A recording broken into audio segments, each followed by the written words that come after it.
Good day everyone, it's another day, another topic about cell.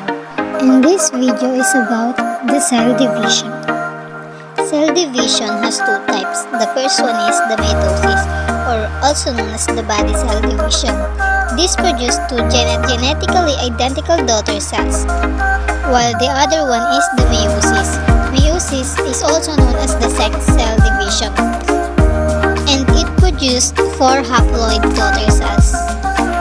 Now, let's go to the stages of mitosis. The first one is the prophase. Prophase has two stages, the early phase and the late phase. Early phase is where the chromosome condensation happens, wherein the chromatin in the nucleus condense into thick strands that become chromosomes. This makes the chromosome easier to pull apart later. In early phase, there's also what we call the mitotic spindle formation, wherein the mitotic spindle, the main component of the mitotic apparatus, begins to form outside the nucleus to opposite ends of the cell.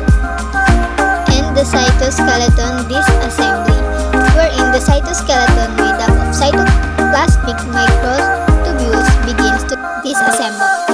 The nucleus also disappears in early prophase, allowing the nucleus to begin dividing.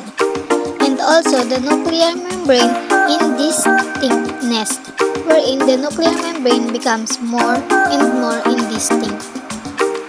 While in late prophase, also known as the prometaphase, the chromosomes condense, wherein chromosomes become more compact and thicken, and the nuclear envelope breaks down, where the nuclear envelope disintegrates into small vesicles that remain around the mitotic spindle. The mitotic spindle grows, wherein the mitotic spindles grows and some microtubules begin to capture chromosomes. Now, let's move on to the metaphase.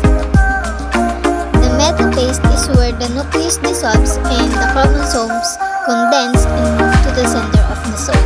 Chromosomes attach to spindle fibers at their kinetochores. Chromosomes also align along the metaphase place, which is an imaginary line in the middle of the cell. And the third stage is the anaphase. In anaphase, the sister chromatids or identical copies of DNA breaks apart at their centromeres and are pulled to opposite poles of the cell by the mitotic spindle. The spindle is made of microtubules which are attached to the chromosomes at one end and to the cell pole at the other. Anaphase occurs after metaphase and before telophase. Anaphase happens to ensure that each daughter cell receives an identical set of chromosomes. The anaphase promoting complex marks the securine protein for destruction, which unleashes separase. Separase breaks down cohesin, the protein that holds sister chromatids together. Now, let's proceed to the telophase. Telophase is the final stage of mitosis, the process that separates a parent cell's duplicated genetic material into two identical daughter cells. Wherein the chromosomes reach the cell poles, they condense and uncoil, and the nuclear envelope reforms around each set of chromosomes, and the mitotic spindles disassembles and remaining spindles microtubules are depolymerized, and the nucleoli reappear. Now, let's proceed to the last one, which is the cytokinesis. Cytokinesis usually begins before late telophase, dividing the cytoplasm into two daughter cells.